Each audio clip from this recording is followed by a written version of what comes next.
که با همون لباس هایی که قریب 70-80% بدنش عریانه، هر بگاهی مست می آید، یک سگک دیگر را می خره، میگن امی امرم بسه برای من، کستومک تا در دست می تاو، او همون خیل مردم بوده است. الهه امروزه قطع لباونیک دارد. این برادر عزیز، این زنداری نیست، این یک دیوسی هست برادر. سوال دیگر، من در روسیه با یک دختری روس هستم، او اسلام را قبول میکند ولی مادرم اجازت نمیدهد با او خاندار شوم. من چیکار کنم؟ ما یکدیگر را دوست میداریم. این برادرمان خواهر بگیم یک زنی روس که میگد اسلام قبول میکند و ما یکدیگر را دوست میداریم، میخواهیم زن شوهر شویم ولی مادرم اجازت نمیدهد.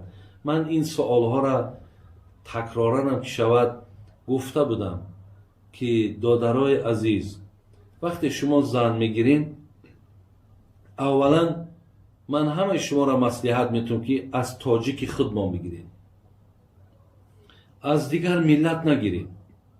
برادرایی که از دیگر ملت زن دارین، از این گپی من ملال خفه نشوین. یعنی کار شما را من نمیگم کاری نادرسته، الله برای شما رخصت داد است که شما از ملت هایی که اهل کتاب باشند، اگر به شرطی که رعایه کنن، رعایه که من زنداری های در روسیه را دیدم که با همون لباس هایی که قریب 70-80% بدنش عریانه، هر بگاهی مست می آید، در تمام بگیم شب نشینی ها اشتراک داره، بغیر این شوهر کردگیش با خودش اصطلاح های امروزه قطع لباونیک داره. این برادر عزیز، این زنداری نیست و الله مهربان با این شکل شما را نگفته است که زن بگیرید. این یک دیوسی هست برادر عزیز. از این لحاظ اون محیطی که اونها کلان شدن، تربیه که اونها گرفتن، اونها برای همون مردم خودش زیبنده.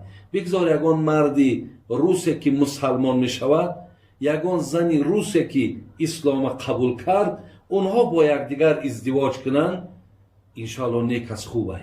لیکن شما دادرای عزیز، هیچگاه این مصلحت منه، برای که بسیاری از برادرها من که در کتاب خوانده بودم، یکی در او جماعه را گفتن که دوران وقتی که تا چنده که از شما قوت دارین، قدرت دارین، گپ در دهن تونه، پول در کیسه تونه، وای برای شما زنی میکنه.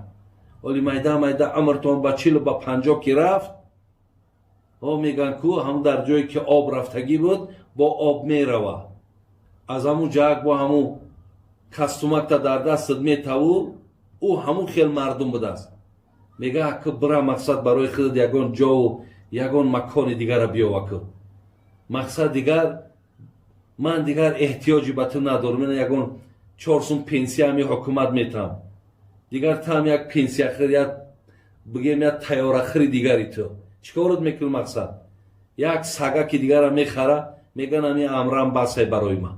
جوابت میتم میای چندین بچه هم خیل شدن. بر همین دادرای از من از برای خدا برای شما گپ میزنم. مرا یگان نزدیکا و اولادان زنی عروس نگرفتن که بگویی آدم جبر دیده. من از دهن خودتان چیزهایی را که شنیدم و این روز دلم به همین ملت خودم میسوزد، زیرا که در اینجا هم دخترهای زیادی هستند که اونها انتظار شما هم. شما به این مقصد نرفتین در اون ملکا که فقط دنبال هم زنای عروس بگردین، ایسا عرق نوشی کنین، ایسا زیناکاری کنین، ایسا زنگیری کنین. شما برای تکنان رفتین. الله مهربان همون نان و همون مال که نصیبتان کرد، بیاین در اینجا هر آبادی داری در اینجا که هر دخترکی را که میگیری از خود ما بگی در همه روزهای وزبینی و سبکیت این مردم همراه تای، این زبانی تر میفهمه، یا همه ما یک تربیه داریم، ما در یک خانه بگیم هممون کلان شدیم، یا دیگر را نه از میفهمیم. با وقتی که مادرت ناراضی باشه، وقتی پدرت ناراضی باشه، دادر خواهر از این کار نکنی، زیرا راضیگی اینها راضیگی الله های، غضب اینها غضب الله های.